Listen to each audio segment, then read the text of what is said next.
Welcome, everybody, to a weekend special Saturday night fever edition of the AFC Northcast. As always, this is Joey, and I'm here with you this lovely evening with Chad. Hello, everyone. And we are done with divisional draft analysis for right now. We'll cover the Browns later, but we've got a fun little exercise in the young linebackers in the division.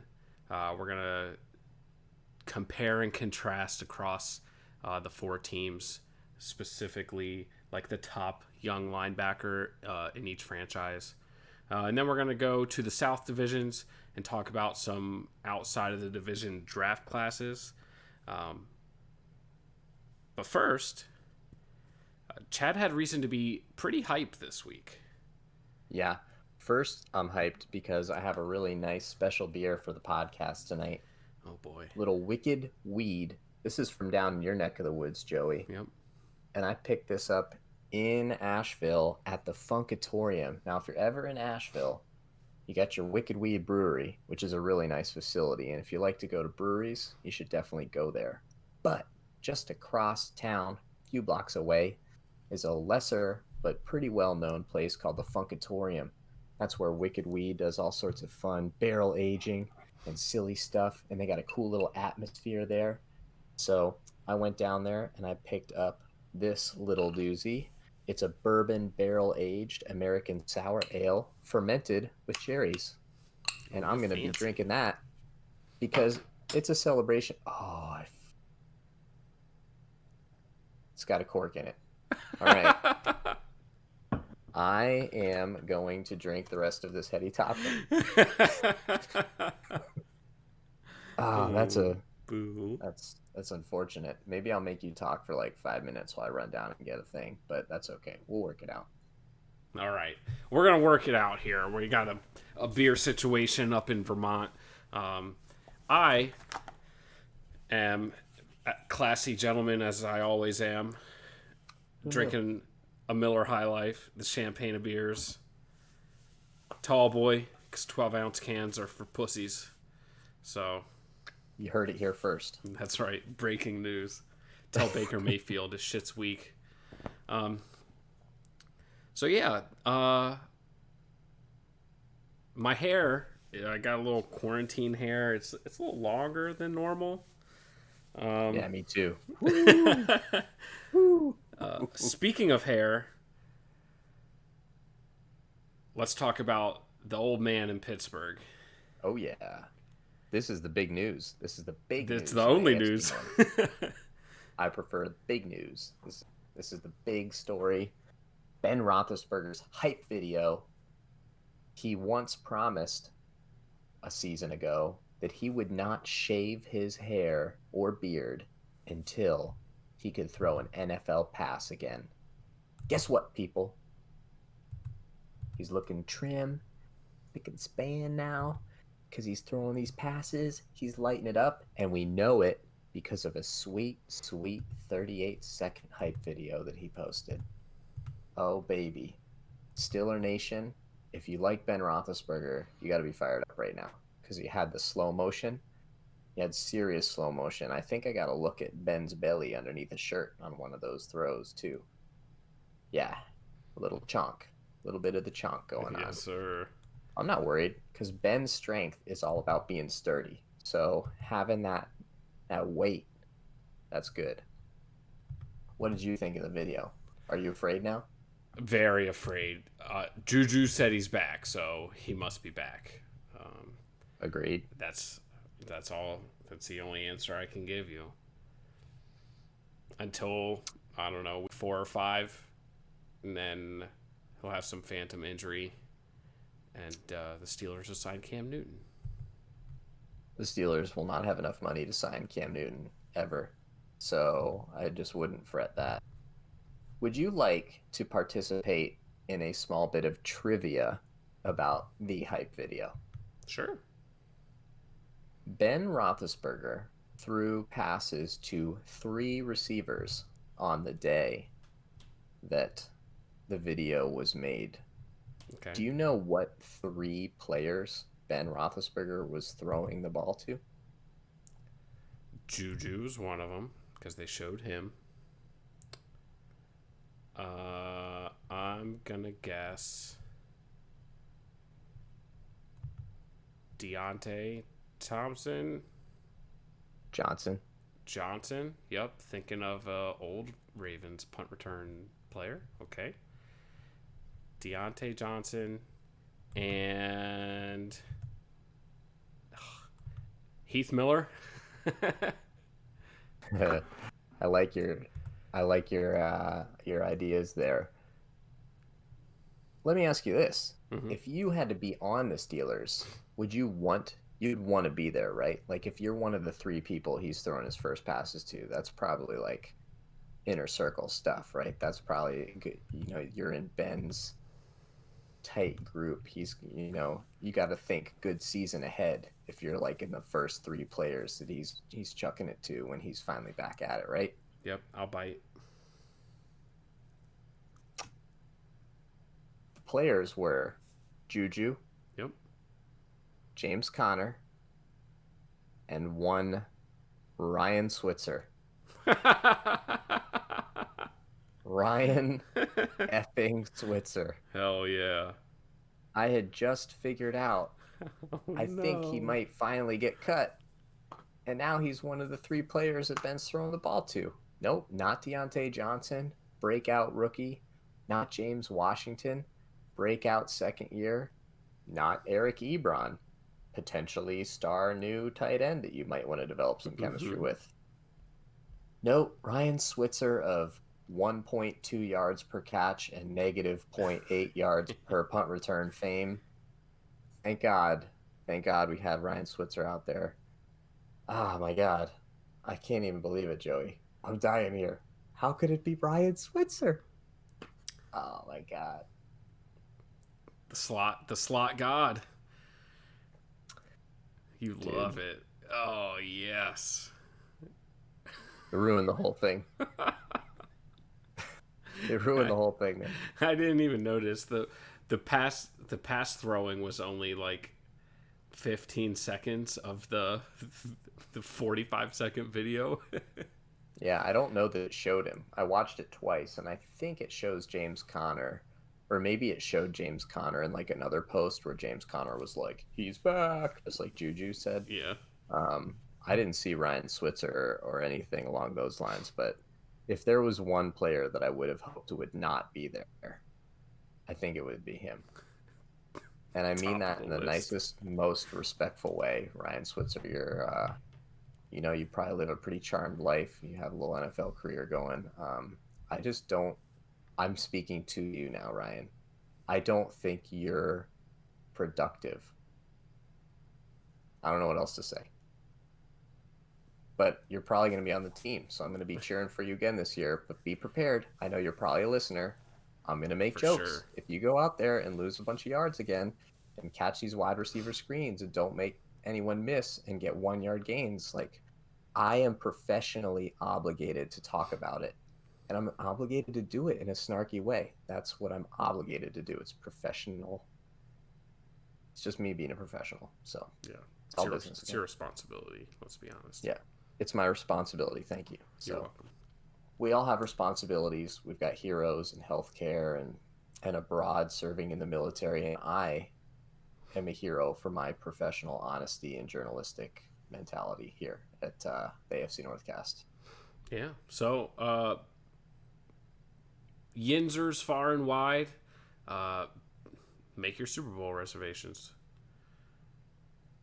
I don't know where it's played this year. Probably somewhere in Florida, because that'll probably be the only state that's open. I think it's Jacksonville. Well, there you go. Don't have to move it. I'm going to say that Ryan Switzer appearing in this was basically the same emotion that I got when I opened that beer and saw a cork in it. Like, just a huge letdown that I can't quite let go of either, because I keep looking at it. We need to turn that into a GIF. There's a popular one that's like different situations. Like, for example, the big Jadeveon Clowney hit in college? Oh God, It yes. was like pre-snap, all 22, and Yeah. the running back for Michigan, it said my plans, and then Jadeveon Clowney, it said 2020. So you get it right, 2020 destroying my plans. I do. It'd be I like do. my plans, and the cork is 2020. Dude, Perfect. man, it's rough. It's rough. So that's really all I have to say about it. It was a very short video. You can't really see anything. It's classic pre-no news hype. Yeah, Um, lots of cuts. Like there, yeah, I don't think you see any sequence of throw and catch like in the same no. in the same You shot. can't even be certain that he threw any of the balls that Yeah. actually got caught. Like, I think you can be pretty certain, but you can't be totally certain. In this day and age, you just can never be sure. Um, but I mean, let's put it this way before we move on. Yeah. What percentage of Ben Roethlisberger is better than Mason Rudolph or Duck Hodges?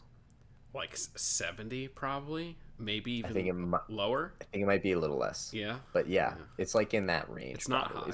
high. It's more than 50. Um, Yeah. I mean, he threw 5 interceptions to Jacksonville. Like he did that, so it's probably like in the high 60s or 70. Yeah. So like he can be pretty not great, and the Steelers will still be better. So, Steeler fans should be excited. He's playing, he's throwing. He says he's not in pain. These are things that every athlete says every off season. But you got to say it, and that's the first step in it possibly being true. Best shape of his career. Every Probably year. probably working out for the first time ever in an off season. Is that a thing? Is that this year? Well, That's there was been some news that like he and Jay Glazer got into it a little bit about that, but it's not really worth getting into. Jay Glazer made fun of him. He got a little bit hurt. Jay Glazer apologized. That's basically what happened. Jay Glazer has this like perfect niche in football media where he can like kind of just say whatever he wants about anybody and everybody's like, "Oh, Jay Glazer." Yeah, yeah, he's uh he's a genuine guy. So I think that Yeah. because he's kind of big, tough, genuine guy, and he's got interactions with so many players aside from his journalistic enterprises. Um, and I think he is respectful. I don't think that he takes advantage of his ability to kind of say whatever he wants. I think that's really where he's got his most bluster is when he's talking about himself the way he talks. He's like, yeah, I just say what I say. And it's like, actually, dude, like you talk gruff, like your voice is gruff, and you are a large person, but you're actually pretty respectful. Like he's a pretty Yeah, respectful very guy. calculated Yeah, in so it's yeah. like, yeah, he gets away with being respectful. Congratulations. I like him. He's fine. Yeah, me too. Um, so Ben Roethlisberger's back, probable MVP, probable, capital P. Um, but most importantly, we were talking earlier this offseason about Patrick Queen and all the hype with him, um, and to a lesser extent Murray. But he wasn't really pegged to go to any of our teams, so we weren't talking about him as much. And I was like, I wonder what the difference is between Patrick Queen this year and like Devin Bush last year. And so we got to thinking, Justin's gone. We're gonna bring him back. We're gonna talk Browns. We're gonna get Justin back at least to talk a little bit Browns. He's playing hard to get, but Joey and I are very persuasive. So we decided we were gonna do it ourselves. And then in a flash of this lightning genius, it occurred to me, dude, the Steelers weren't the only team to draft uh, a linebacker last year. The Browns drafted Mac Wilson, and the Bengals drafted Jermaine Pratt, which represents 3 of the top 5 linebackers on Dane Brugler's scouting report last year. So these are all fairly highly touted recruits. So we got ourselves a legit comparison, folks. We can project what we might be looking for from Patrick Queen by looking at what we saw from these other three in college and then what we saw in their first NFL season. So, where would you like to start, Joey? Um, let's. It doesn't really matter. I have Devin Bush first, on just in left to right on my list. Start with the Um, best. That yeah, makes I sense. mean, we probably ought to start with the most productive. He started the most games in the NFL out of the group. Um, and some people at the end of last year were considering him a Pro Bowl snub. I think some of that might have been some Homer keyboard warriors. But I was a different Twitter account with my 19 cell phone, different accounts I had. Chad's burner. Yeah. But yeah, so I think when the Steelers drafted Devin Bush, my initial reaction was oh no. like like he's fantastic. Like this guy's great. Um and he's a little short, but he's not small. He's what this okay, well, he's the third heaviest, but all these guys are roughly the same size, and they're a Yeah. little bit different in some heights and right around the same weight. So Bush is the shortest of all of them, but he is not the smallest. None of them are really the smallest. And coming out of college, there was some concern with him, like being able to get off of blocks. But his tackling production, in the league, he had 9 tackles for losses. So it's not like he's not able to penetrate and be effective in the run game. And so I don't really know. Maybe that's something they've worked on. It seems like he's kind of overcome that weakness. And he's a really So, well-rounded linebacker. yeah. So, one quote from Dane Brugler's assessment of him coming out of college, I went back and I found the scouting report he did for the 2019 class. Quote, Bush checks boxes for speed, instincts, and tenacity, but he falls slightly below average in the size department. So, this is a high production player. Of the people we're going to talk about today, he is the only 2-year college starter. Yep. All three other players started 1 year in college, um, which probably goes a long way in explaining why his anticipation is going to be um, a cut above every other player we talk about. That's probably one place where we can just say like he is better coming out of college at least than any of the three other players. There'll be debates about athleticism and such. Uh, I wrote down the stats for each player's last season as a starter. His best season was actually his first season as a starter. I'm not going to bore you with stats. There's a lot of stats. There's a lot of stats. College stats are hard too. I mean, Very hard. But one thing that you notice about his stats is that he didn't create any turnovers his senior year. Created a few his junior year. So very instinctual player, very sound tackler. Did you watch any college highlights? no, I watched his highlights from last year on the Steelers. That's why you brought me into this whole thing, because I am a go-getter.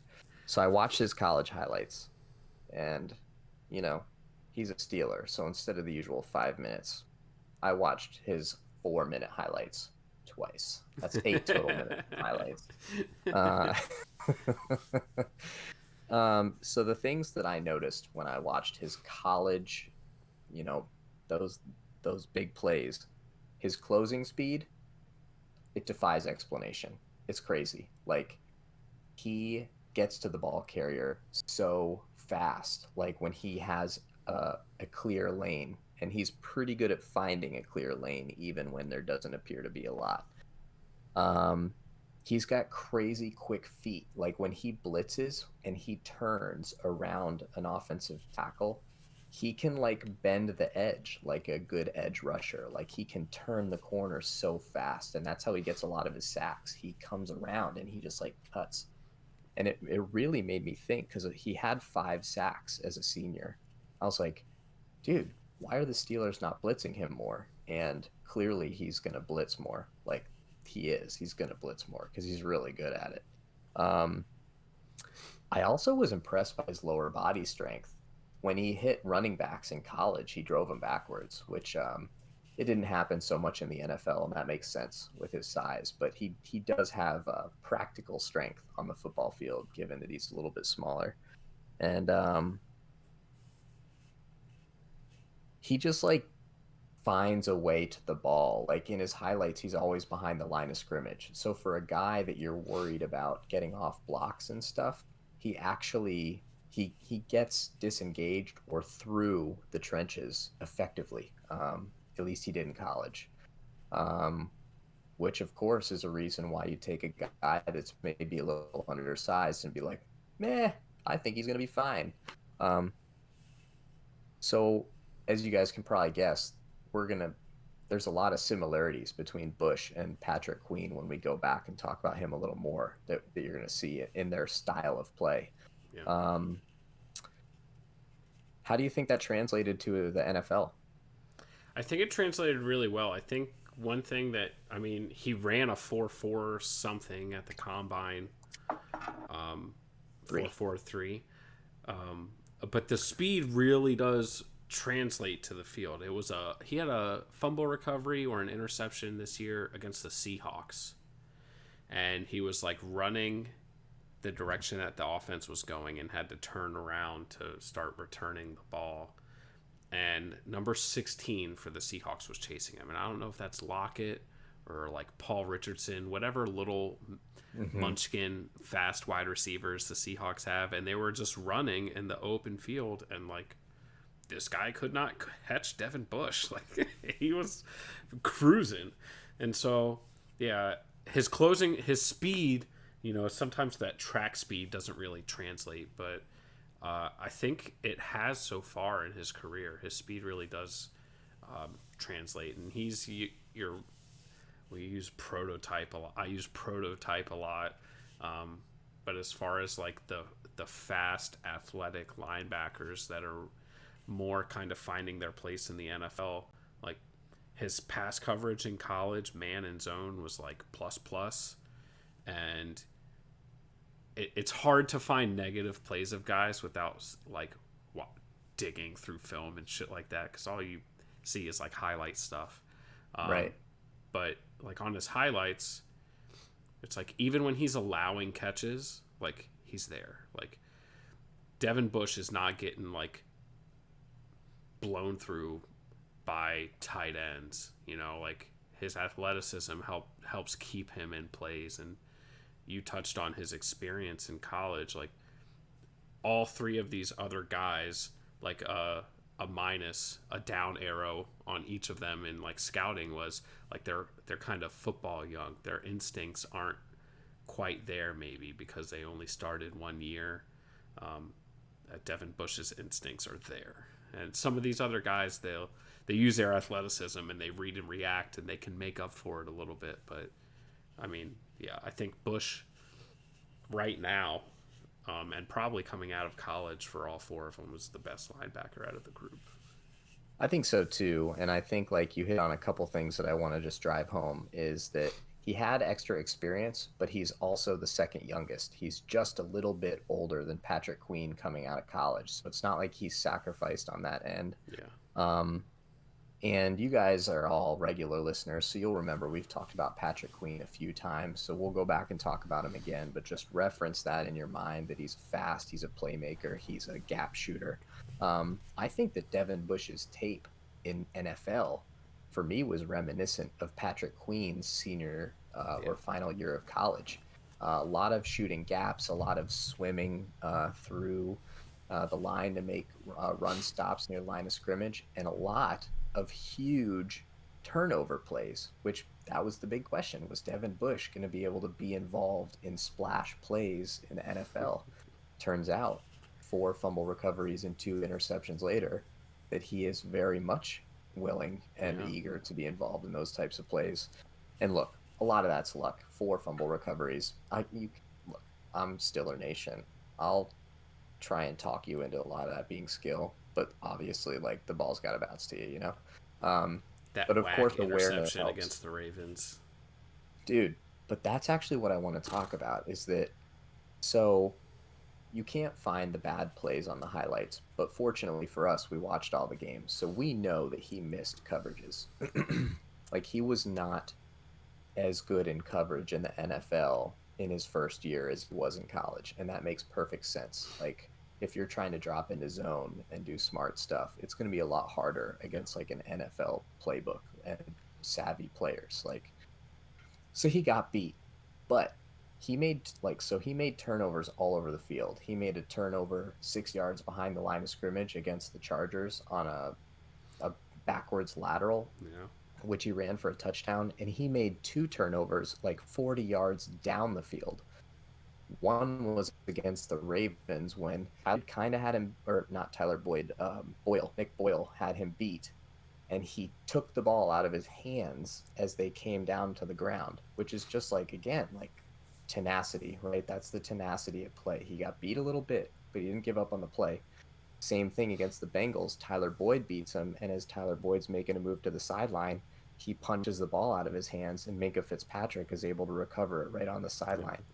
So he just always stays in the play, which is really important for an undersized guy too, because you're not always going to win initially with these big, strong NFL guys. So you got to stick it out, and he did. And I think once this is all said and done, we have just talked about the guy that you want Patrick Queen to be this year. Yeah. And I think he could.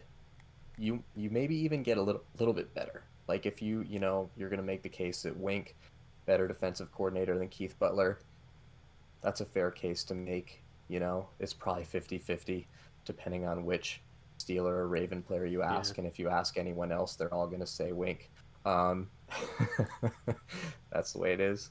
Um, but this year he started 15 games. He had 109 tackles, which is just, I mean, that's like Pro Bowl level amounts of tackles, 9 of which for a loss. He had a sack, he had a forced fumble, and 2 interceptions, and 4 fumble recoveries, and some pass defenses for. So, I mean, he's all over the field. Um, and the thing that you want Wink to clean up is the missed coverages. And Wink can do that by basically not letting him be in a position where Queen can be victimized. Whereas the Steelers were kind of like, "You're out there, Yeah. you gotta learn, son." Good luck. When we Um, play the Chargers, you'll be solely responsible for covering Keenan Allen. Have fun. yeah, yeah, and well, there you go. And he was on Boyd, right? So he Mm-hmm. was Mm-hmm. trailing Boyd. Yeah. So the Steelers don't learn. That's the beauty of being a team that's steeped in tradition. Uh, you know, um, That's how we do but things around here. yeah, so we're talking about a first round pick, second linebacker to be drafted, and really an exemplary first season with room for improvement. How about we talk about Jermaine Pratt? Okay. Jermaine Pratt is probably the least heralded For sure. of these players, although not the last drafted. He was drafted in the third round, so you might want to temper your expectations compared to Devin Bush, who was drafted 10th overall. Did you know that Jermaine Pratt, who clocks in as the biggest linebacker of all of these, 6'2", 240 pounds, he transitioned from safety his sophomore year in college? I didn't know that. I did not either. Thank you, Dane Brugler, which is why in college he was such a good cover Coverage. player. He was very good in coverage in college, and he was also a very good tackler, safety, linebacker. You got to safeties, strong safety, you got to be able to make that play.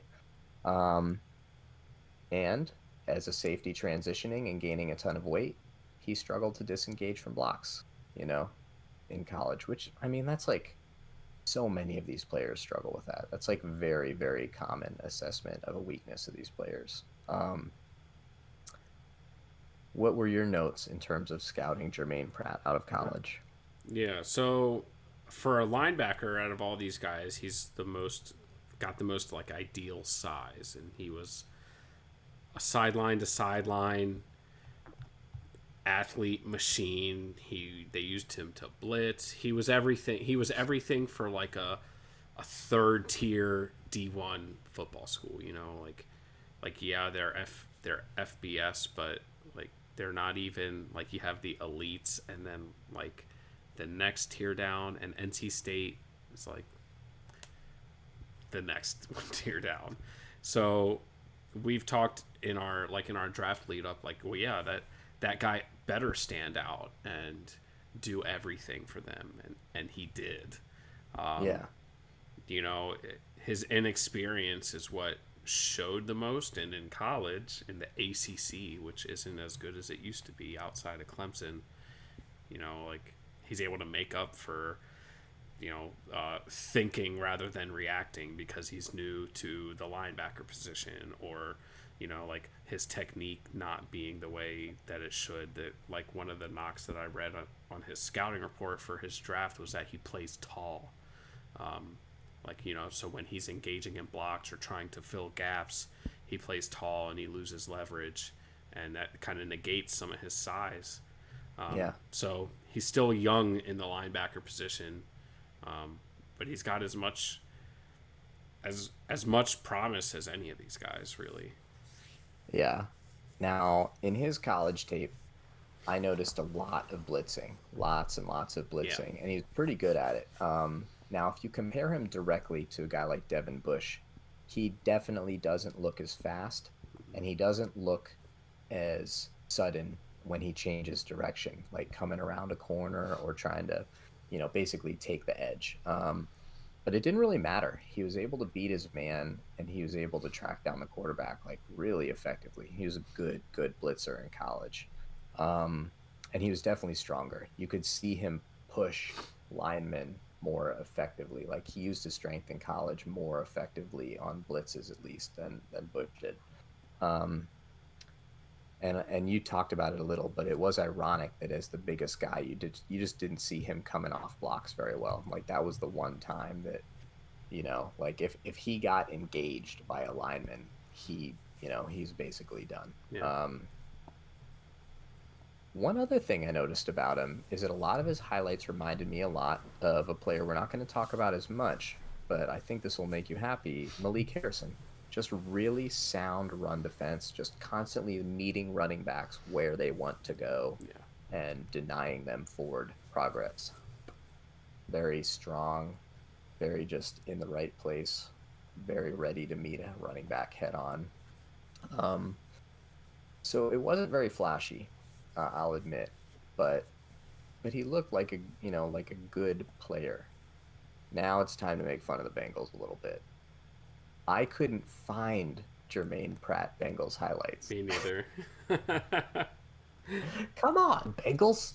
Come on, Bengals Nation. There was Bengals even like media, Bengals fans. if you look up Jermaine Pratt Bengals highlights on YouTube, that's my very scientific way of finding highlights of these guys. I think that's a really good way of doing Like it. the third hit in the search results is like every sack from the Bengals 2019 season.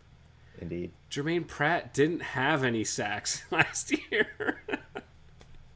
So, Yeah. I mean, come on. So we're forced to operate on memory here. And here's what I remember about Jermaine Pratt's season.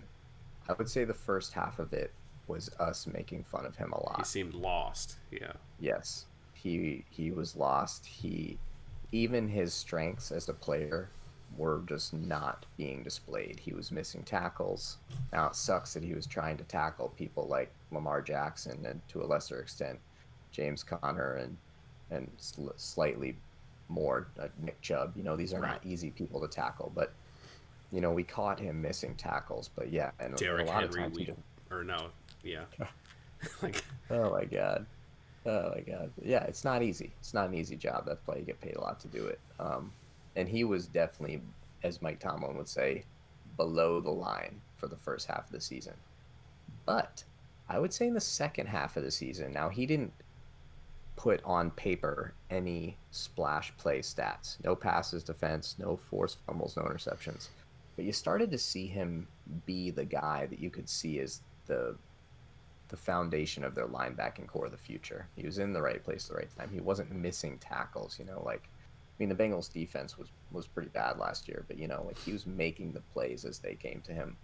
Um, and you could see how they could think like, okay, this guy is going to be on the defense. He's a legitimate player.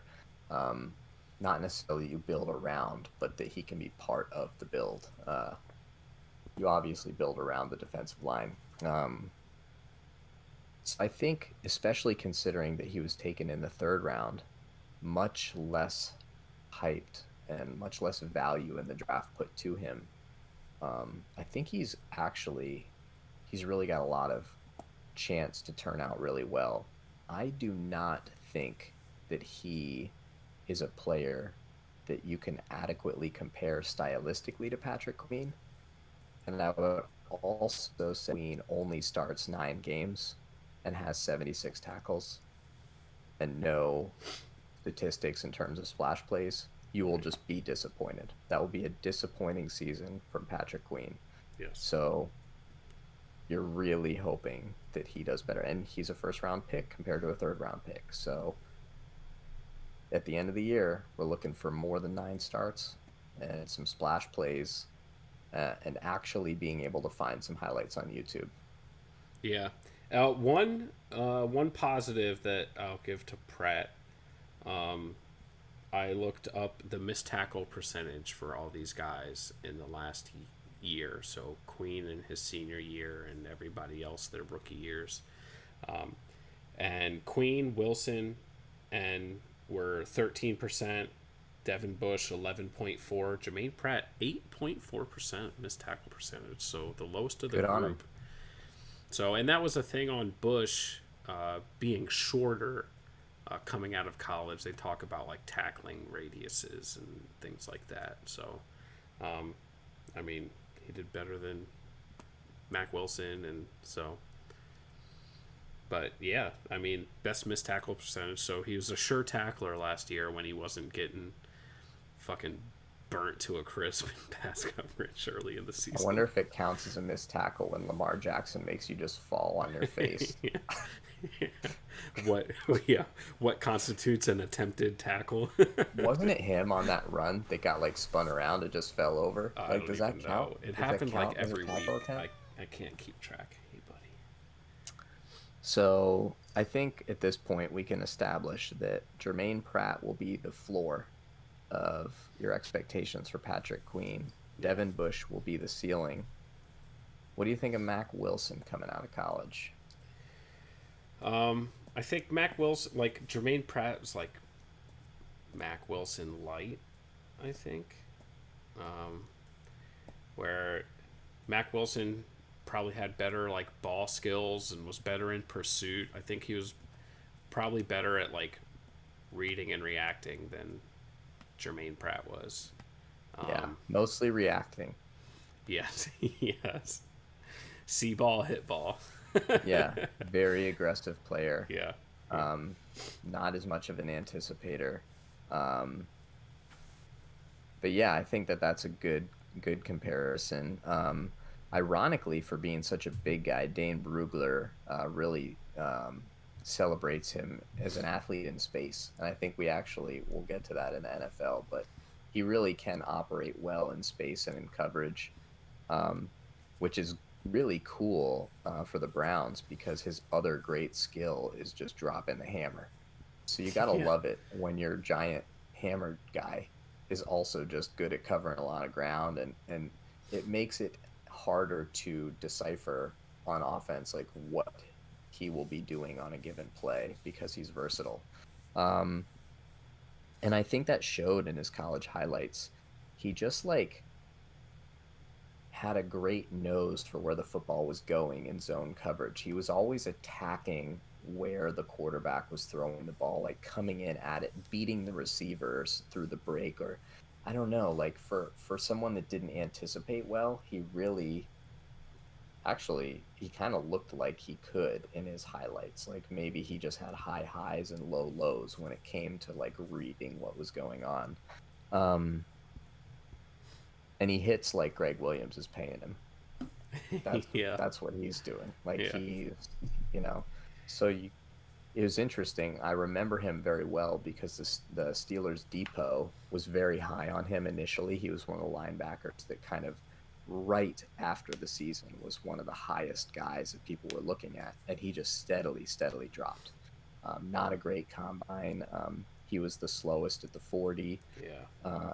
of them all, and his strength numbers weren't great. He didn't even do the bench press. Just didn't really perform great that way.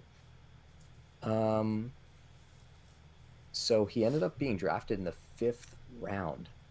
The fifth round, he got drafted in by the Browns and And started 14 games. started 14 games. He had a sack, he had a forced fumble, he had an interception, and 7 passes defensed. So to segue into his Yeah. NFL season, I think all these players, he maybe didn't have as good of a season as Bush, but I mean, we're talking about a steal, dude. This is a fifth Yeah. round pick that is clearly going to be a starting linebacker in Cleveland until his first contract ends and they inexplicably let him leave. Like, Yeah. like he's good. He's a Yeah. good player. Um, the one thing I will say, he didn't have a long highlight reel. And I think if you look back in memory wise, there were like large sections of time when, frankly, most of the Browns defense was forgettable. Like that just nobody played that well. And he certainly counts for that. But his highs were really high. He had some great zone coverage pass defenses and interceptions, some nice blitzing and some really nice tackling. And I think like that versatility is just super great for a guy his size and it can hit the way he does. If he can continue to sharpen this implement, I'm pointing at my brain, people that don't watch the video, he could really be a good player. Probably, again, not a great comparison to Queen just because of the athletic differences. I think Queen is just more sudden. I'm going to keep using that word with his direction changes and his speed and acceleration. I think we're going to constantly be comparing Queen and Bush. Um, but I'm glad we added these other players because I Yeah. really think they all have a nice upward trajectory. And I think even though, to me, the Bush at this point is the clear standout because he's actually played an NFL season. Based on their draft positions and what they mean for their teams, I think each team in the AFC North should feel good about their young linebacker. Do you want to revisit Queen at all and talk about what your expectations are for Um. him? Yeah. We can. I'm not as high on. I haven't been as high on Queen as a lot of people were going into the draft. You talked about his suddenness. The glass half empty way to look at that is like he also tends to overrun plays and take himself out of plays with his aggression.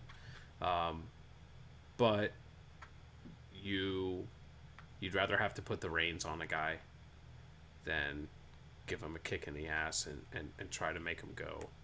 So I think it's useful. I don't know how I feel about his ability in the run game, especially against like bigger backs. I think he's going to have to put on some size to be like a rundown linebacker. But I mean, Malik Harrison's a really nice complement to kind of to fill that weakness in the time being. I think they complement each other really well, and as a duo, are wonderful. Um, so part of it's a little bit of preference. Um, I don't like as much of like the small athletic linebackers, but yeah, I trust the Ravens scouting and I trust the Ravens defensive coaching staff, and so I think they'll get him in the right direction. He seems like he's excited to be a Raven and ready to rock, and so yeah, I think Bush is probably the ceiling for him. If he can come in and be an impact guy around the ball all the time, 100 tackles plus, like that's perfect. And yeah, I mean, no sacks and no picks and no pass deflections and 9 games started like Jermaine Pratt is probably the floor, and you're disappointed because he's a first round pick. But You almost think that he got injured at that point I because think he's that's a just long too shot. fast and too involved to not do something that's crazy. Yeah, Um, he'll take the football away from somebody at some point. Yeah, I think that the differences in maybe his game that make him slightly less refined than Bush coming out of college, I think could be made up for by two things. One, Wink's coaching and scheming, and two, the big boys on that D line. I mean, yeah, those Ravens, keep him clean. uh, they can keep him clean. Like, they can really do that if that's how they scheme it. Like, if he comes into preseason and doesn't miss a tackle for like 4 days, they'll find a way to make sure he's the guy that's lining up to make the tackle. They'll do Yeah, that.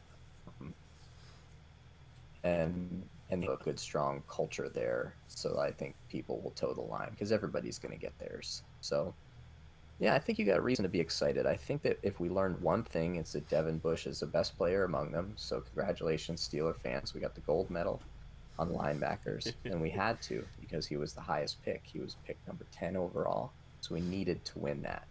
But we did win it. High five, Steeler Nation. Good job. Uh, but Patrick Queen, he'll be interesting, and it'll be very interesting to see his development over the year. And I guess if there's one negative thing is that you saw Devin Bush miss a lot of coverages last year. So if you see Patrick Queen getting lined up in isolation against Tyler Boyd or Juju Smith-Schuster in the slot, it's okay to sweat a little. yeah. I don't remember whose scouting report I read yesterday, but it said that in coverage he relies more on his athleticism than instincts, and you can't do that in the NFL as much. So, but Not your we'll rookie see. year. They'll get him coached up and get him in the film room, and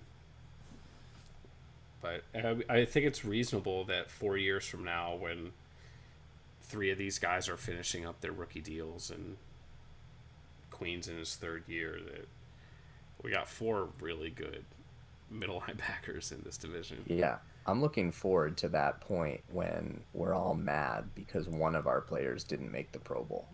Yeah, That's yeah, like it's plausible. It's yeah, plausible.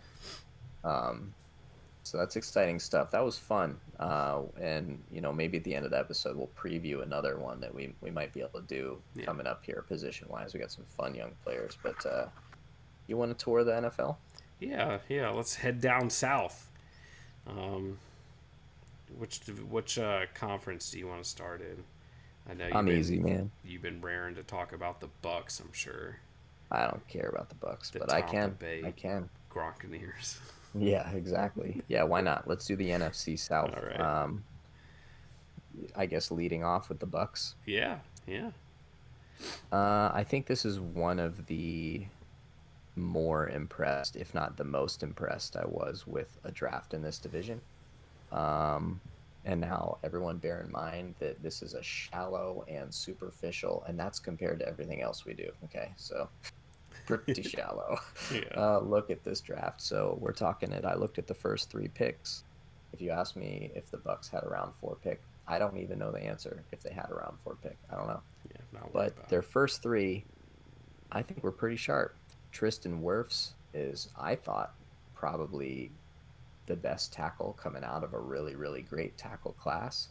When you've got a really old pansy that's also awesome at football if you give him time, and Tom Brady, that's exactly what you want. Some big, awesome dude making sure that he doesn't have to fold like a cheap accordion before anyone even gets to him. You know what I it. mean? Keep his So skirt that's good. unruffled. That's right. And then they took in the second round maybe one of my favorite players that I was singing all the praises for on the pre-draft podcast. They got my boy Antoine Winfield. So we talked about him. You guys know all about him. He's short. That's his only problem because all he does is tackle everybody and take the ball when he wants to. He's Yeah, awesome. He's great safety. Um, so I think like my basically final line on it was in a draft in which it was going to be difficult to get players that impacted your team immediately. I think they managed to get at least 2. They also picked a running back that I think was questionable because he got taken before Zach Moss, who was a crazy tackle breaking animal. And I don't think that this Keyshawn Vaughn guy, well, I've never heard of him, so he's not a tackle breaking animal. He's a guy I've never heard of. Maybe he'll be good, but I don't have as good of feelings about it as the first 2 picks. But even that 2 picks, you've got 1 year. I mean, Brady, he might play 4 games, he might play one, but you might get one great Super Bowl contending year. So good to have a couple players to beef it up. Is Moss the guy from Boston College? Utah. Utah. Okay. There's some big bastard from Boston College that got drafted by the Yeah. Packers. Yeah. I don't remember his name. Me neither. He's a beefy son of a bitch. Yeah. Anyways, moving. Speaking of beefy sons of bitches, for like the 12th year in a row, seemingly, the Panthers drafted an interior defensive lineman in the first round of the draft. And as a good friend of mine, he is the mark of a champion. and man, you know, like Derek Brown, like it's not a flashy pick by like just seeing it typed out, but holy shit, he was the first like big time defensive player that was drafted this year, and we were talking about it when we were doing like our little watch along thing, and I think even Trey Wingo said like if you're into like grown men abusing other grown men, like you're gonna love this highlight package. Oh boy, because that's what he does. So I mean, Derek Brown's a grown ass man. I live down here in Panthers country, and I know everybody's kind of tired of like seeing these defensive linemen drafted while like Cam was throwing to Devin Funchess and Ted Ginn in Super Bowls and stuff like that. But I mean, after watching the tape, it's really hard not to like that pick specifically. Well, there is one negative thing about Derek Brown. What's that? He's not Isaiah Simmons. Yeah. Well, Simmons was on the board still, right? That's my point. 7 overall. So, yeah, like, because Simmons went 8. this guy can be God's gift to defensive tackles, but if Isaiah Simmons is even close to what people think he is, no one is going to care because he's not as good as Isaiah Simmons. So it's just a shame that so much of this guy's future and reputation is tied to nothing to do with him. Which is basically what I wrote. I mean, he's a great player. He controls the line of scrimmage. He's going to be a crazy good run defender. He might even give you a little bit in the pass rush, but he's going to lock that zone down. But he's not Isaiah Simmons. So you better hope Isaiah Simmons isn't the phenom that everyone says he is. Otherwise, Except you for blew me. it. Yeah, well, He's him, and I have the same problem with him and Patrick Queen. I think they're small, but yeah, that's same the problem. new- Except Isaiah Simmons is like way better. the new fancy boy NFL. And then, so to stick with like our top 3 rounds thing, they drafted Gross Matos out of Penn State, pass rusher, edge guy. He was a guy that I thought the Ravens, you know, him and Epinesa were like the edge guys towards the top of the draft that I thought the Ravens might pursue if nobody else was left. And then your boy, Jeremy Chin. Yeah, he could be interesting. From Southern Illinois. So he didn't get Simmons, whatever position he's going to play in the NFL, but all of them. Jeremy Chin could be fun. Yeah, slot corner, 70% of the time in college. It'd be like high school. Yeah, play both ways. Can I throw a couple stats at you about the Panthers draft? Yeah. Out of their 7 picks, do you know how many of them were secondary players? Oh, I have it in front of me, but I'll say 3. 4 out of 7. 4. So I hope some of them are good. Pretty heavy investment there. Also, do you know how many of their picks were offensive players? None. So I'm calling this a straight rebuild. Well, so hear me out here. So this was talked about on one of Mina Kimes' podcasts this week, and I don't know if it was ESPN Daily or her show, but they added Robbie Anderson. They signed Teddy Bridgewater to like a moderate length contract. They gave Christian McCaffrey, his contract. They've got DJ Moore. Like, I feel like offensively they think they're cooking with something. And while a lot of the league probably thinks that they're in a rebuild, I don't think the Panthers think they're in like a full ass rebuild. So They'll think it by week 4. for what that's worth, well, then they'll just suck for Trevor Lawrence and go They'll, for it. yeah, they may not think it, but I also think that aside from Derek Brown, those high draft picks, they're all very high ceiling but unpolished players. So Yeah. I think we're very much looking to the future. Um, but that's fine. That's not, I'm making jokes, but I don't necessarily think that it's the end of the world. You know, Derek Brown is the type of guy that you can build defense around because for a very long time he will do his job. It'll just be a shame if the fans don't like him because Isaiah Simmons is across the valley doing 6 interceptions a year, nickel corner and middle linebacker on first down and stuffing, Henry for a 4-yard loss or whatever he's doing at any given moment. But yeah, we'll see. We'll see how they turn out. It'll be fun players to root for sure. Yeah. I'm excited about Jeremy Chin. You like to see those small school guys what they're gonna do in the NFL. You want to make fun of the Falcons a little bit? Let's do it. I don't They know just any of these guys. I don't know a lot about them either. Their first round pick was AJ Terrell. He's a cornerback out of Clemson, and they're always pretty good. But my basically notes on him were Reachy McReacherson. Like they just needed a corner, and they took him before they needed to. He's got some skills. He's big and fast, which people love to get a corner that can actually do press coverage, presumably based on size. And in his college tape, he does a lot of the things that other corners don't. He tackles well, and he can catch the ball, which it's like, oh, okay. You could, so there's potential there, but I just think that they maybe got him a little early. They took a defensive lineman that's going to play tackle, but he played defensive end in college, so he's going to have to. And Marlon Davidson, that was a second-round pick. So he's got to learn to play interior defensive line. Can you imagine playing defensive end in college and just being so big and fast and strong, and then you get to run against a college tight end, whatever, and a tackle, and just whatever you want. And then you get to the NFL where everybody's bigger and faster, and they say, we're going to move you to interior, and we're going to let 2 giant people, the likes of which you've never seen, hit you at the same time if they want to. So let's just put it this way. Learning curve for Marlon Davidson. And then they got Matt Hennessy, who's a guy that I kind of liked for the Steelers. He's a center out of Temple. He's really not a standout athlete, but he's really refined technically.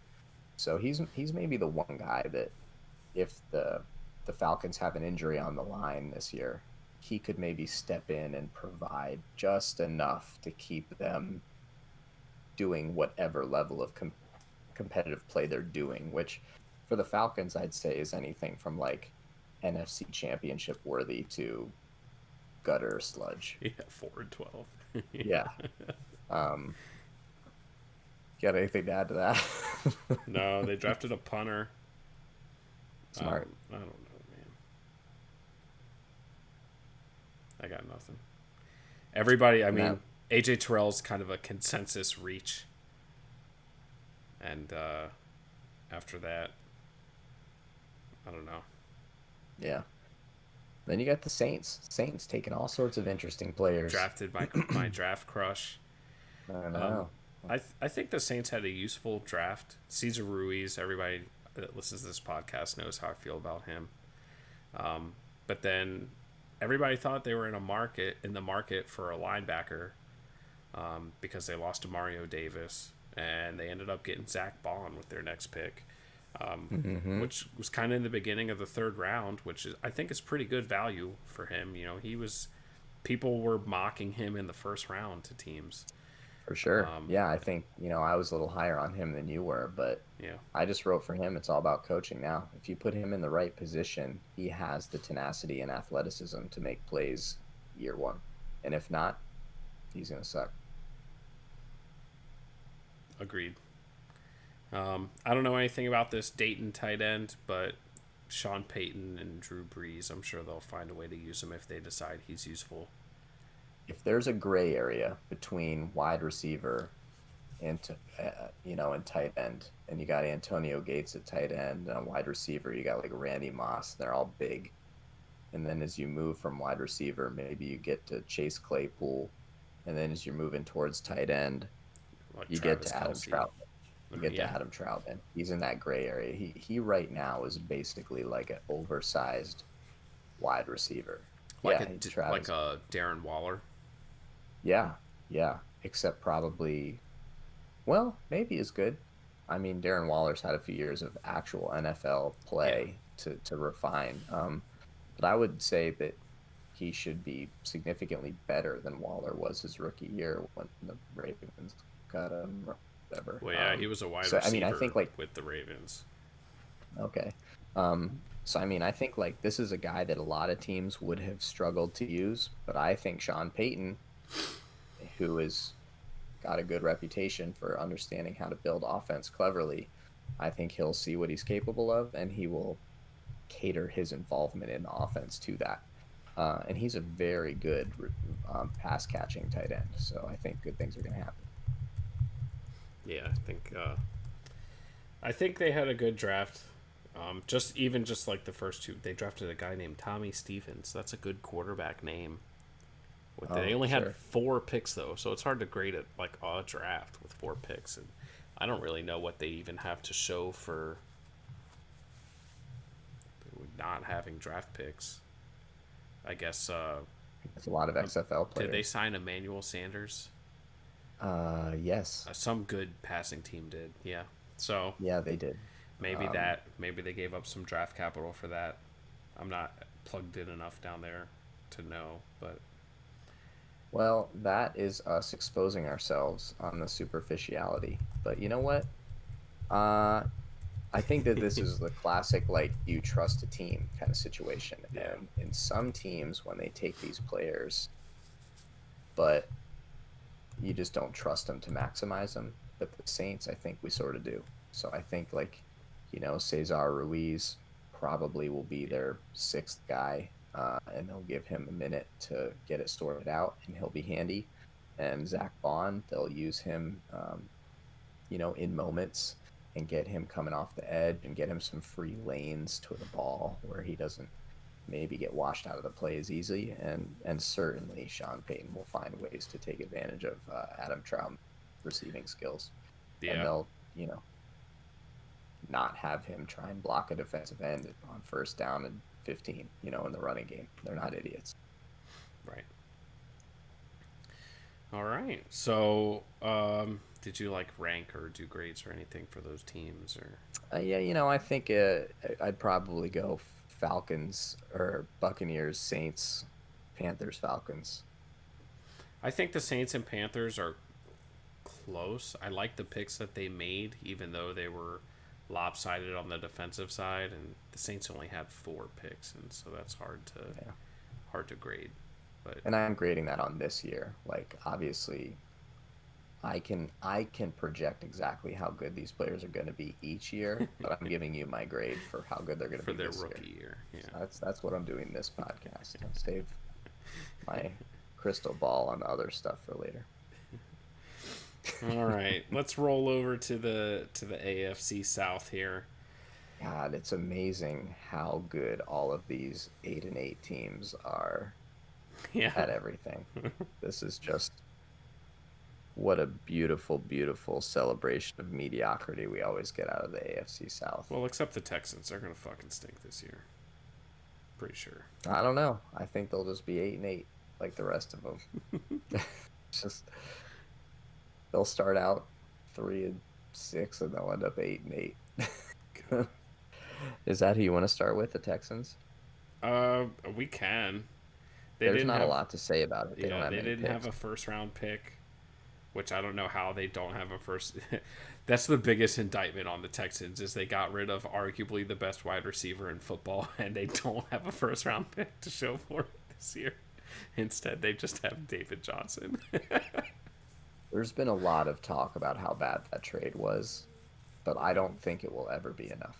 I think that Yeah. there can always be more talk about how Bill O'Brien blew it. So I'm glad that we just took a little bit of a moment to acknowledge that. Um, their second round pick, another defensive tackle. It's amazing to me how many defensive tackles could start for the Pittsburgh Steelers in this draft, and how none of them are on the Steelers.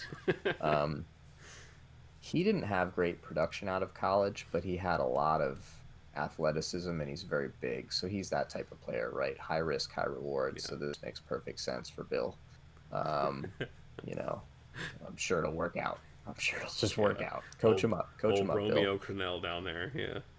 And to Bill's credit, the people that don't only make fun of him exclusively do say that he is a better coach than GM. So coach him up, Bill. Um, the other guy they took I actually like, solid if not spectacular. There was two kind of exciting Florida edge rushers this year. One of them was Josh Uche, who we talked about. I think he ended up on the Patriots. Mm-hmm. The less exciting guy was Jonathan Greenard, but he's a guy that I think is right up your alley, Joey. This is a tough guy. He's not as fast. He's not as bendy. He doesn't have the ankle bend. Anybody want to talk about ankle flexion? Yeah. No, not on this podcast. We don't give a shit about ankle flexion. We give a shit about knocking people over. And Jonathan Greenard can set the edge, and he can make sure that nobody runs outside in the running game day one. Um, so I think he'll be a good player, and he's got pass rushing moves too. Like he's not just gonna be out there on running plays, but that stuff can be refined over a couple years while you're already doing a good job with the basics, which is stopping the run. So I think he's actually a good pick in the third round for the Texans.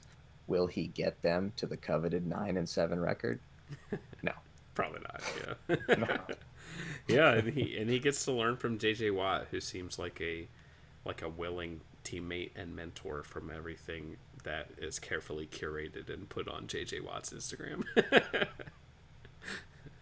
Which would be him doing curls in a shirt that says, I am a good mentor. Flipping tires and doing box jumps, and rent is due, success is rented, and it's your payments due every day. I butchered that, but you get it. I think you did it about as well as he does it on his videos. So yeah, I mean, yeah, all these teams will find their way to 8-8. Let's do the Jaguars next. Okay. Because they're probably the next junk team. Yeah. So they drafted in the first round. They had two picks: C.J. Henderson, the corner from Florida, who I think after Okuda, everybody pretty much agreed that he was the second best corner. I don't have much to say about him. I didn't really look at corners much this year. It's very tough with these guys, but he's the kind of like best possible version of size meets athleticism. Doesn't always show up on tape.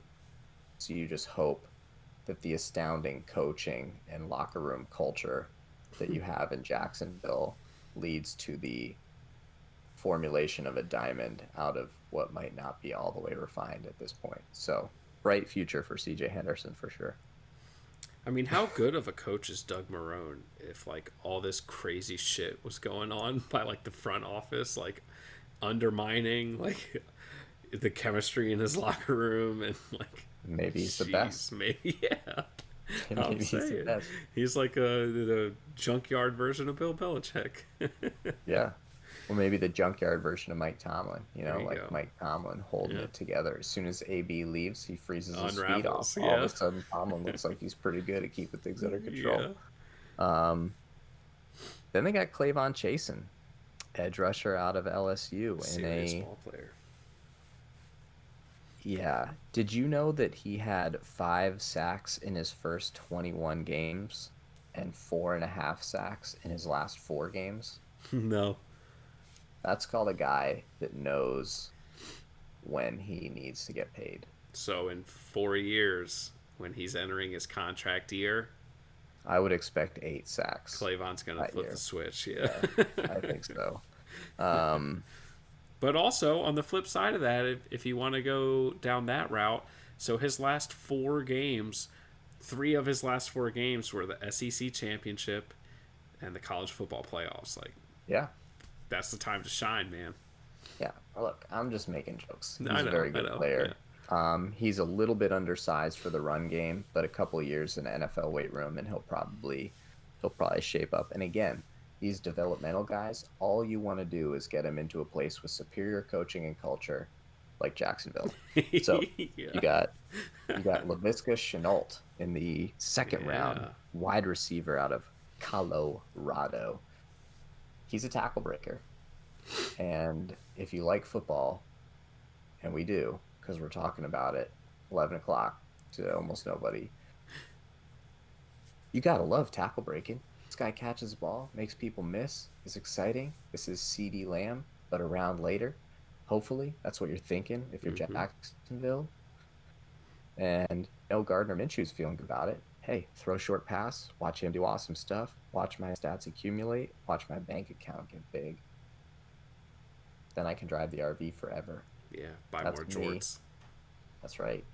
Um, he described himself as a combination. Would you like to guess the 3 receivers that he believe make up him as the ultimate transformer? Oh man, I feel like I saw it, but I don't remember who they are. Go ahead, hit me with it. 1, Larry Fitzgerald. 2, I'll tell you what, it's a Browns receiver. You want Josh to guess Gordon. which? Oh, OBJ. No, Jarvis Landry. So Okay, he's a combination of Larry Fitzgerald, Jarvis Landry, that's good. If he and, said he was OBJ, I'd be worried about his well, he has a little demeanor. humility. Check out the third one, Okay. Julio Jones. No big deal. Just Julio So Jones. I think that Laviska Shenault has very realistic expectations for how year one is going to go in Jacksonville also. Yeah, in Jacksonville. So that's For pretty great. sure. And then they got Davon Hamilton, who is a defensive tackle that, broken record, could start for the Steelers. Thought that he might be a guy that they got after the middle rounds. He managed 6 sacks at Ohio State last year at nose That's tackle. pretty good. Yeah, that's called the Chase Young effect. Yeah. They're just like, Chase Young double teamed can get to the quarterback faster than this guy starting above the center can get if nobody blocks him. Let's try that out. Yeah. And it mostly worked. So look, a lot of talent here, but it's tough. It's tough. These are kids, and it's very easy to take any group of kids. Like, I made fun of these kids, and those kids are probably listeners because we're a big deal. It's not about you. It's about Jacksonville. No matter who got drafted by Jacksonville, I was going to be able to make the same jokes. Yeah. So it didn't matter. I think you are Julio Jones. I think you are Laviska. I believe that. I'm very much looking for. I like Gardner Minshew. I'm looking forward to it. I might even draft you on my fantasy team. I'm going to lose anyway. My fantasy team's a mess. But yeah, they're just a mess. So like, it's very difficult to grade them well in a draft until they just do anything that makes any sense as a team. Like, they're just a huge mess. Yep. Watch them fuck around and go 7-9 and ruin their rebuild. Yeah, they might be the one team that manages to go below 8-8 in this whole thing, and that's saying something that the Texans are better. Um, I guess that's the Deshaun Watson effect there. So, Colts. The Colts, did they do what should have been the Steelers draft? Oh my god, I love the Colts draft. They're so good. Their front office is fantastic. Like, they got blindsided by Luck retiring, and so like they kind of took it in the shorts last year. But holy They shit, competed. man! Yeah.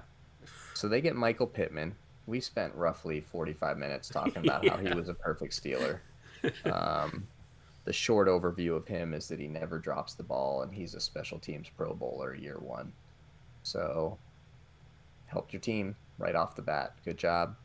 Then this they is like they. drafted. It's like fucking what's the what's the GM for the Colts name? I don't remember. Is it Polian or is he Some something? No, he's gone. He's he. Um, Whatever. It's like he listened to our podcast going into the draft. It's like, what I the know. fuck? Sneaky Jonathan bastard. Taylor's the next draft pick. So then they get Jonathan Taylor, who maybe 900 carries in college is too much. Maybe running for 2,000 yards a season is pretty good. So you got, that's great. You got him running behind Quentin Nelson and crew. Guess what? He's used to running behind good offensive lines. He will make the most of good blocks. So that is just a huge immediate upgrade to their offense at 2 skill position groups. So, dude, Colts fans, what is better than getting 2 sweet skill position players in the first round? Nothing. Yeah. Obviously, you got to have good linemen and all that stuff. But, dude, you get fun guys. They're going to run with the ball. They're going to stiff arm people. It's going to be sweet. And then they come back and they get a sweet, strong safety. I don't know a whole lot about him.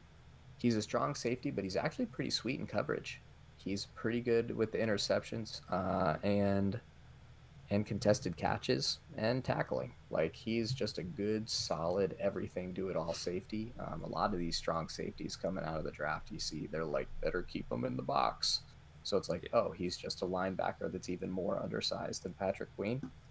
Right. But not this guy. He's actually going to fit in, playing the deep side of the field. So might take a year for him, though, to really make a big contribution. And then they drafted a quarterback, which is what a lot of people wanted the Steelers to do. So basically, that's the Steelers draft right there. If you complain about the Steelers' actual draft, it's just because the Colts took all their players. The Colts, the Colts also didn't have a first-round pick. Right. Holy shit, did the Colts have a fucking draft? Like, that's crazy. Yeah. And I kind of count them for all these offensive guys. Like, you could feel however you feel about Jacob Eason. Like, his big thing is like, oh, he's got a fucking rocket arm, but he's kind of unpolished and he's a project. Like, I feel the same way about Frank Reich, like, as I do about Sean Payton. Like, I trust that guy's offensive mind. Obviously not to, like, the degree of a Sean Payton and all the success he's had, but, like, I trust Frank Reich's ability to kind of maximize these guys on offense and work all that out. And also, for the record, if you took a guy with a freak arm and you wanted to have a veteran influence his brain, how about Phil Rivers? Right? Phil Rivers loves throwing that shit all over the place like an animal. Slanging it. You take Phil Rivers' attitude and you put it in Jacob Eason's arm. And this could be very exciting, people. This could be very exciting. Make sure to tune into the AFC Northcast Colts preview episode for 2023. Yeah. It's going to be electric. All right. And, and their first round pick, you know why they didn't have one? No. Just a little old guy named DeForest Buckner. No big deal. Like, sheesh. So, good on the Colts, man. Good draft. I think that might be interesting to watch this year, actually. Yeah. I think that's the best draft in the division. Yeah, you know Phil Rivers is going to keep that shit real interesting. Down 8 with 4 minutes left. I like it. The Titans, division winners, AFC Championship game. Paid Ryan Tannehill. Derrick Henry's a stud. Started off their draft with Isaiah Wilson, offensive tackle from Georgia. I like this pick. It's not flashy, but it's a solid pick. It's impossible to flash anywhere when you're 6'6" and 350 pounds. He doesn't flash. He only flashes in the buffet line. 35-inch arms. Each of his arms are almost as long as our friend Steve is tall. I mean, we're talking about ridiculous. Also, quote from Dane Brugler, embraces the bully role and loves to finish. Can you just imagine being Well, let's just say Devin Bush. Let's just take the guy that we celebrated as the best player. Yeah. Let's put him down for a second. You're working it. You know that Derrick Henry's coming in right around the Oh, no. right around the left side tackle. I can't remember if he's a right tackle or a left tackle. We'll call him a left tackle for now. Coming around the left tackle, you're Devin Bush. You're unblocked, and then you see coming full speed, lunging at you, Isaiah Wilson, 6'6", 350. You manage to sort of get around him, and then at full speed, Derrick Henry runs you over. He's what, Yeah. 6'1", 280? Like, man, that's vicious, dude. That's vicious. Yeah, and it's an immediate replacement for Jack Conklin, who they lost to Yeah. the Browns. It's like, there you go. So I guess it would be right. He'll be right tackle. Yeah, that'll So be on the right side. do all that in reverse. You're all watching this podcast in a mirror, so it makes sense. And then round 2, Christian Fulton, corner from LSU. LSU had like every starter drafted. So, I mean, yeah. He's probably pretty good. I'm sure Vrabel He's Ike Taylor. will He have him blankets ready. people like crazy, and that never catches the ball. Yeah. So he's Ike Taylor.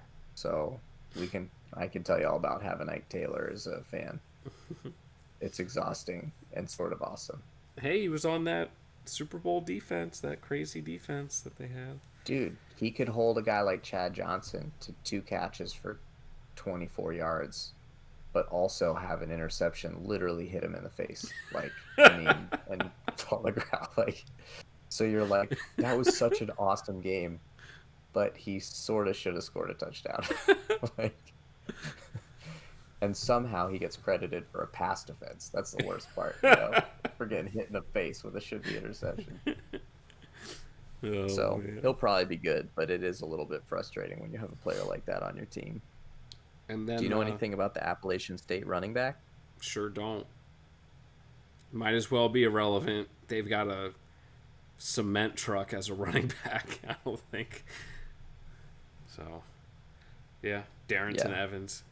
It's worth mentioning by name. He was a 3rd-round pick, but I don't know anything about him. Yeah, Appalachian State. I'll use this opportunity to practice my chops saying Appalachia. That's how you say it, depending on where you live. Yeah, I mean, There's actually no wrong way to say it. Cole McDonald. He's got blonde dreads. Quarterback for Hawaii. Oh my God. Worst draft. Worst draft. Hey man, I spent a lot of That's time ridiculous. betting on or against Cole McDonald on Saturday nights last season at fucking Yeah. midnight. Because of the dreads. Oh, because I was chasing from losing bets during the day. If there's one thing I know about gambling, it's that it's best to do it when you're desperate because you've been losing. Yeah. For sure. Yeah. It's the way to do it. It's a So you like tale the as old Titans as draft? time. Hey, we do it because it's tradition, Chad. Fair enough. I mean, tradition speaks for itself. You don't need any more rationale than that. That's right. You do it because you did it yesterday. Because we've always done it that way. Yeah. That's right. There you go. I think I might agree with you. I think maybe the Colts had the best draft, I guess. It's not the Titans. There's just something about I just want to get a camera way low and I just want to see Isaiah Wilson and Derrick Henry like running at a player. Like I just want to see it like I was in the play. Yeah. Because I think I'll be afraid. Like I think it'll be the Yeah. actual like primal fear. Get you know? it like IMAX 3D. Yeah, like the fear that you feel that makes you like throw up a little in your Yeah. mouth, but then you kind of still want to see it. And you're like, oh, I hope they do that camera angle again. So I like that, but I guess just for that reason, I can't give him the best draft. So I'll give him second best draft. Fair enough. All right. That was your highly technical trip around the Southern Division draft classes. Hope it was good information for you and kind of fills your football void during this weird quarantine time we still got going on. Maybe some sports on the horizon in June. Places are opening up and saying they're going to Mm-hmm. host events, and so Maybe a 24-team hockey playoff. yeah, yeah, That could be something. basketball maybe. Maybe. Sounds like probably not baseball anytime soon, but whatever. That's my normal life anyway. So Yeah, yeah, they don't ever play baseball in Pittsburgh. no, no, they don't. And if they did, I don't know if I would watch it anyway. I'm broken. Like I'm really broken.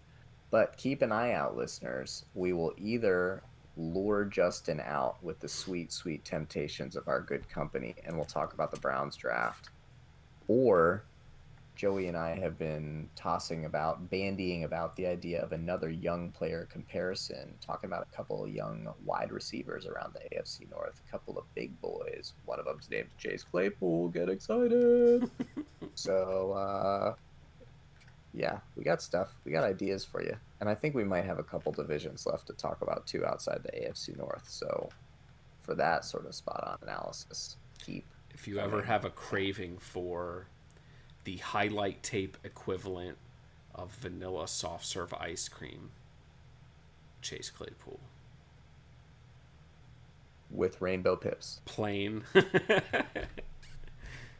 Yeah, shiny uniform, shiny helmet, but In a waffle cone. looks good. For sure. For sure. For sure. I'll prove it to you Okay. next time when we All talk. right. Anyways, everybody have a good week. We hope you enjoyed your time with us here. We're trying to bring some creative content and ideas.